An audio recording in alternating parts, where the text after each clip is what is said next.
ಧರ್ಮಸ್ಥಳ ಅಂದ್ರೇನೆ ನನ್ನ ಫ್ರೆಂಡು ಭಯ ಪಡ್ತಾನೆ ಗುರು. ಯಾಕಂದ್ರೆ ಅವನಿಗೆ ಆ ಸೈಡ್ ಊಟ ಸೇರಲ್ಲ. ಕಾರಣ ಇಷ್ಟೇ, ಅಲ್ಲಿ ಕೊಬ್ಬರೆಣ್ಣೆ ಹಾಕಿ ಅಡಿಗೆ ಮಾಡ್ತಾರೆ, ಅದು ನನ್ನ ಫ್ರೆಂಡ್ಗೆ ಸೇರಲ್ಲ. ಅದಕ್ಕೆ ಅವನು ಯಾವಾಗ್ಲೂ ಅಲ್ಲಿ ಹೋದಾಗ್ಲೆಲ್ಲ ಬೆಂಗಳೂರು ಸೈಡ್ ಊಟನೇ ಹುಡುಕ್ತಾ ಇರ್ತಾನೆ.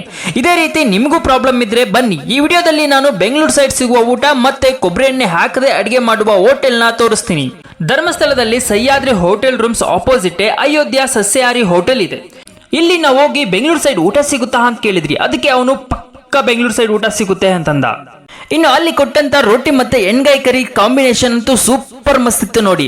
ಇನ್ನು ಆ ಟೇಸ್ಟ್ಗಂತೂ ನಾನಂತೂ ಚೆನ್ನಾಗಿ ಬಾರಿಸ್ದೆ. ಇನ್ನು ರೋಟಿ ಮುಗಿದ್ಮೇಲೆ ಫ್ರೈಡ್ ರೈಸ್ ಹಾಕೊಂಡು ಅದಕ್ಕೆ ಸ್ವಲ್ಪ ಕರಿನ ಮಿಕ್ಸ್ ಮಾಡ್ಕೊಂಡು ತಿಂದ್ರೆ ಆಹಾ, ಅದರ ಟೇಸ್ಟೇ ವ್ಯಾಲ್ಯೂ ಜಾಸ್ತಿ ಆಗೋಯ್ತು. ಸೊ ನನ್ನ ಫ್ರೆಂಡ್ ಅಂತೂ ಬೆಂಗಳೂರು ಸೈಡ್ ಊಟ ಸಿಕ್ಕಿದ್ದಕ್ಕೆ ಫುಲ್ ಖುಷಿಯಾಗಿ ಪ್ಲೇಟ್ನೆಲ್ಲ ಸಂಪೂರ್ಣವಾಗಿ ಖಾಲಿ ಮಾಡ್ದ ನೋಡಿ. ಇನ್ನು ಇದು ಮುಗಿದ ಮೇಲೆ ಪಾನಿಪುರಿ ಮತ್ತೆ ದಹಿಪುರಿ 2 ಪ್ಲೇಟ್ ತಗೊಂಡ್ರಿ.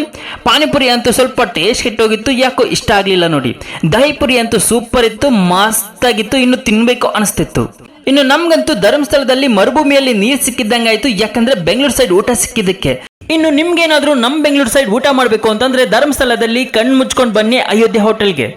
ಈ ವಿಡಿಯೋ ನಿಮ್ಗೆ ಇಷ್ಟವಾದಲ್ಲಿ ಲೈಕ್ ಮಾಡಿ, ಶೇರ್ ಮಾಡಿ, ಸಬ್ಸ್ಕ್ರೈಬ್ ಮಾಡಿ, ಎಲ್ಲ ಡಿಸ್ಲೈಕ್ ಮಾಡಿ.